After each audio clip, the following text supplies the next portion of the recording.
25ویں پارے کی تلاوت سماعت کی گئی، جس میں اللہ تبارک و تعالی دعوت الی القرآن دے رہے ہیں۔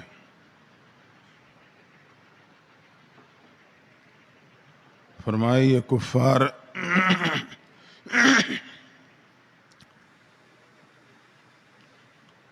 کفار قرآن کو منزل من اللہ نہیں سمجھتے بلکہ جادو کہتے ہیں۔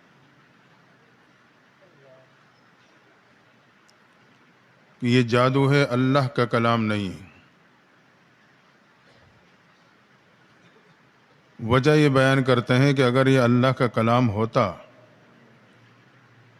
تو مکہ یا طائف کے کسی بڑے آدمی پہ نازل ہوتا۔ ان کے نزدیک بڑا پن، مال و دولت، جاہ و جلال، عہدہ یا دنیاوی کوئی مقام تھا۔ فرمایا اگر اللہ کا کلام ہوتا تو اللہ مکہ یا طائف کے کسی بڑے آدمی پہ نازل کرتا۔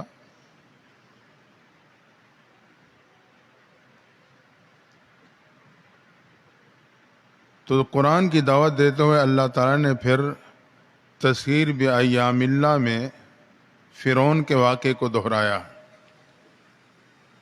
اس نے بھی وقت کے پیغمبر کی دعوت کو جادو کہا تھا، معجزات کو۔ کیسے ہلاک ہوا، کیا ہوا اس کے ساتھ؟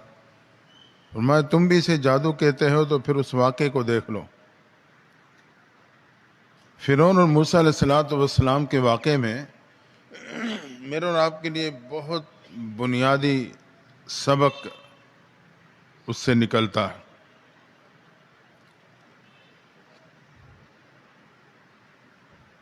زندگی گزارنے کے دو طریقے ہیں جو قرآن بتاتا ہے۔ یا تو میں اور آپ اپنے عقل کے مطابق زندگی گزاروں گا یا خالق کے خبر کے مطابق گزاروں گا۔ دیکھنا یہ ہے کہ وہ کون سا طریقہ ہے جس طریقے پہ میں اور آپ عزت اور کامیابی کی زندگی گزار سکتے ہیں۔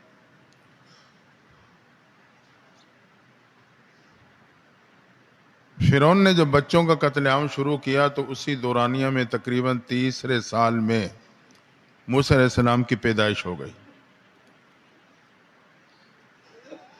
موسیٰ بے قرار ہے، فرعون کے فوجیں آئیں گی، بچے کو قتل کر جائیں گی۔ رب کہتا ہے وَأَوْحَيْنَا إِلَىٰ موسیٰ، ہم نے موسیٰ کے دل پہ الہام کیا، رب کی خبر آئی۔ موسیٰ پریشان نہ ہونا، بچے کو دودھ پلاتے رہنا، خطرہ لائق ہو تو صندوق میں بند کر کے دریا کے موجوں کے حوالے کر دینا۔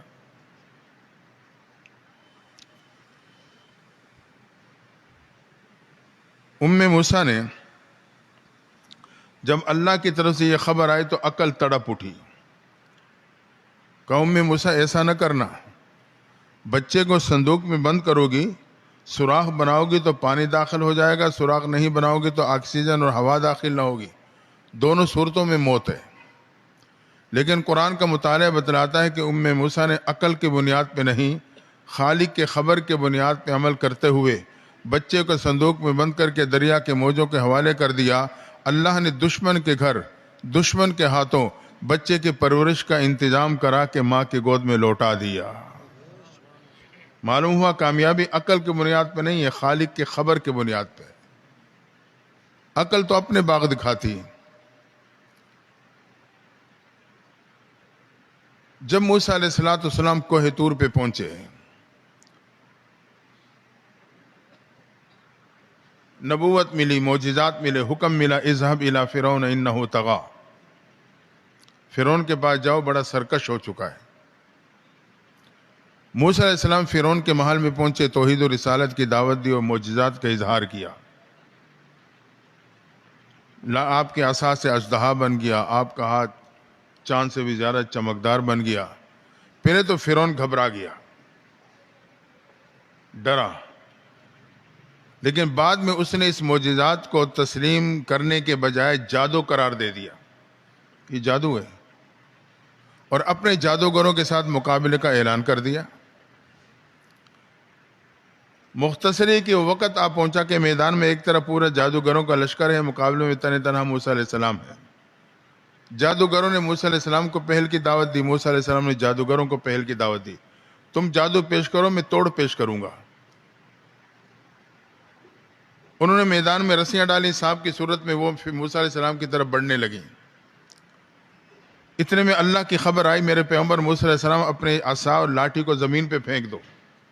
عقل تڑپ اٹھی، موسیٰ علیہ السلام ایسا نہ کرنا، یہی لاٹھی آپ کی زندگی کی آخری کرن ہے، سانپ آپ کی طرف بڑھ رہے ہیں، جو قریب آئے اس سے اس کا سر کچل دینا۔ لیکن قرآن کا مطالعہ بتلاتا ہے کہ موسیٰ علیہ السلام نے عقل کی بنیاد پہ نہیں، خالق کی خبر کی بنیاد پہ عمل کرتے ہوئے لاٹھی اور عصا کو میدان میں پھینکا۔ قرآن نے نقشہ کھینچا، اللہ نے اس لاٹھی سے اژدہا بنا دیا اور وہ میدان میں موجود تمام سانپوں کو نگل گیا۔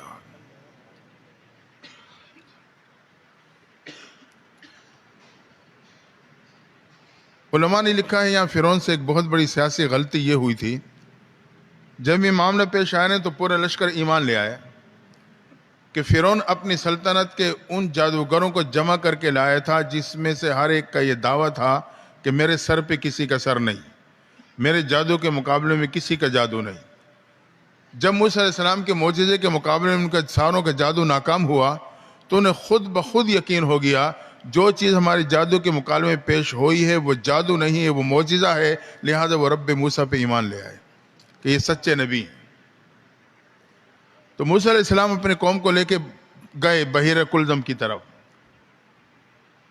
جب اطلاع ملی تو فرعون اپنے فوج کو لے کے پیچھے چڑھائی کرنے کے لیے روانہ ہو گیا۔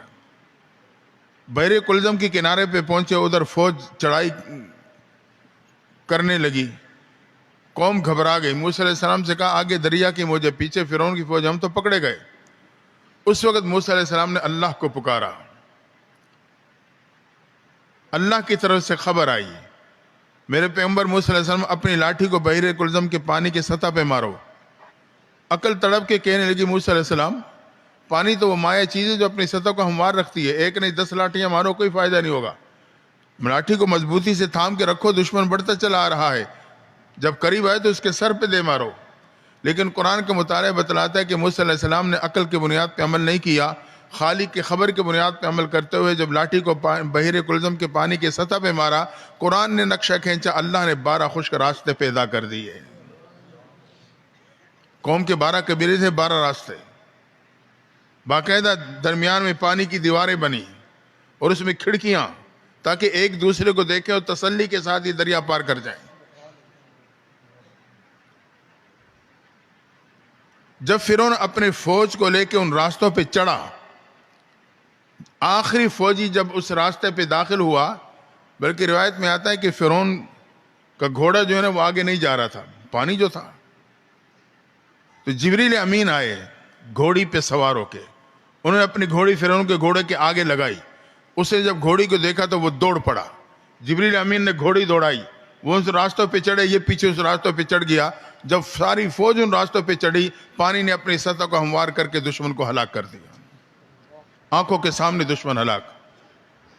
تو کامیابی عقل کی بنیاد پہ نہیں، خالق کی خبر کی بنیاد پہ آئی۔ جب یہ قوم میدان تی میں جا کے آباد ہوئی تو پانی کی کمی تھی، موسیٰ علیہ السلام پانی کی کمی ہے دعا فرما دیں، آپ نے رب کو پکارا، اللہ کی طرف سے خبر آئی، میرے پیغمبر موسیٰ علیہ السلام لاٹھی کو پتھر پہ ماریے، عقل تڑپ اٹھی، موسیٰ علیہ السلام ایسا نہ کرنا، لاٹھی کو پتھر پہ مارو گے ممکن ہے یہ لاٹھی ٹوٹ جائے، آپ کے پاس افرادی قوت موجود ہے، لاٹھی سے کئی بنا لیجئے، زمین کھودنا شروع کر دیجئے، ایک دن آئے گا زمین سے مستقل پانی کا انتظام ہو جائے گا۔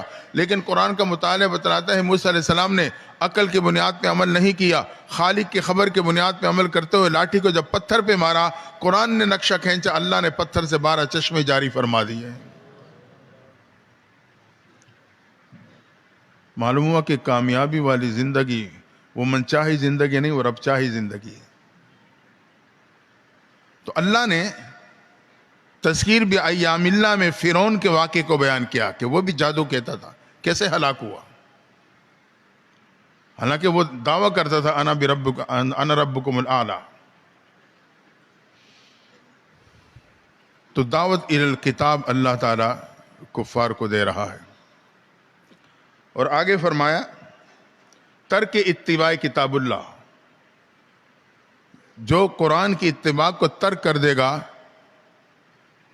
ترک اتباع کتاب اللہ، یہ عقل سلیم کے سلب ہونے کا ذریعہ۔ جو قرآن کی اتباع چھوڑے گا، اللہ اس کی عقل کو سلب کر لے گا، ایسے سلب ہوگی کہ اللہ کے وجود سے انکار کر بیٹھے گا اور اس پہ ذلت لازم ہو جائے گی۔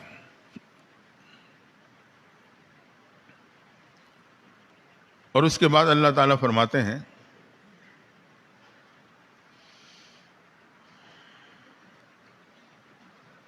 کہ زمین اور آسمان کی بادشاہی یہ صرف اللہ کی ہے، صرف اس کا حکم چلتا ہے۔ جس کو چاہے لڑکا دے، جس کو چاہے لڑکی دے، جس کو چاہے دونوں دے، جس کو چاہے ایک بھی نہ دے۔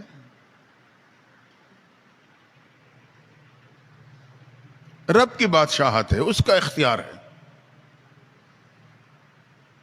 آج علماء اور دین سے دوری کا نتیجہ یہ ہے کہ آپ کو بھی معلوم ہے یہ حالات جو ہمارے معاشرے میں ہیں، بہت سی طلاقیں اس بنیاد پہ ہوئی ہیں کہ تو نے بیٹی کو کیوں جنم دیا ہے۔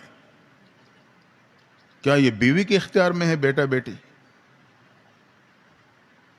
خون تو بالکل بے اختیار ہو گیا نا، اس کا تو کوئی قصور ہی نہیں رہا۔ بیوی کے اختیار میں ہے بیٹا بیٹی، اب تو نے بیٹی پیدا کی ہے لہذا طلاق دے دی۔ انا للہ و انا الیہ۔ اللہ کہتا ہے بیٹا بیٹی دینا، دونوں یا دونوں میں سے ایک نہ دینا، یہ رب کے قبضے قدرت میں ہے، اس کی بادشاہی ہے، کسی اور کے نہیں ہے۔ تو جب دین سے دور ہوں گے پھر یہ حالات آئیں گے۔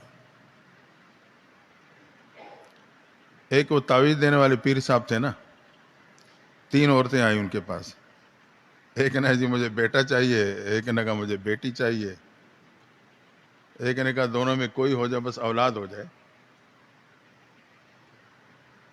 تینوں کو تعویذ دے دیے۔ اللہ کے یہاں جس نے بیٹا کہا تھا اسے بیٹی ہو گئی، جس نے بیٹی کہا تھی اسے بیٹا ہو گیا، جس نے اولاد کا کہا تھا اسے کچھ بھی نہیں ہوا۔ اب شکرانہ اچھا بھلا لیا ہوا تھا تو تینوں واپس آئیں۔ پیر صاحب یہ تو معاملہ بالکل الٹ ہو گیا ہے۔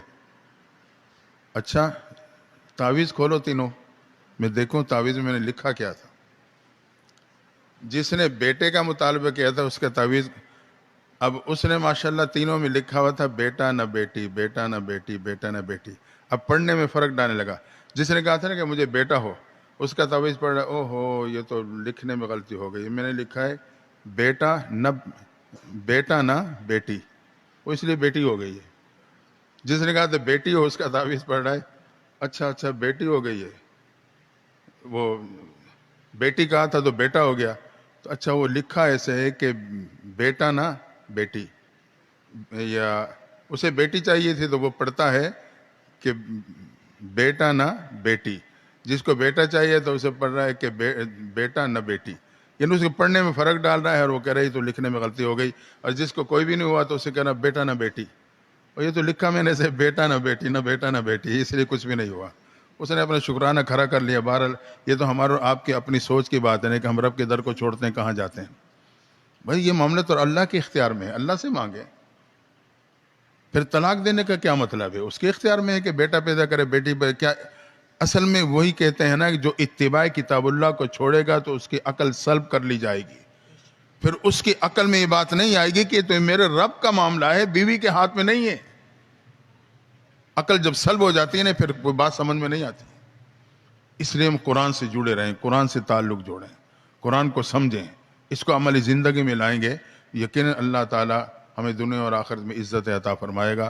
تو دعا ہے اللہ تعالی ہمیں من چاہی چھوڑ کر رب چاہی زندگی نصیب فرمائے۔ وآخر دعوانا الحمدللہ۔ اللہم صلی علی سیدنا محمد وعلی آل سیدنا محمد وبارک وسلم۔ یا اللہ سننے سنانے کو قبول فرما، کمی کوتاہی کو معاف فرما۔ یا اللہ قرآن مجید اور رمضان کے روزے کی شفاعت عطا فرما، رمضان المبارک کی برکات نصیب فرما۔ اللہ لیلۃ القدر کی برکات نصیب فرما دے۔ یا اللہ ہم سب کی مغفرت فرما۔ صلی اللہ تعالی علی خیر خلقہ محمد وآلہ واصحابہ اجمعین۔ درود شریف کی تسبیحات ہوں گی، ساتھی قریب آ جائیں۔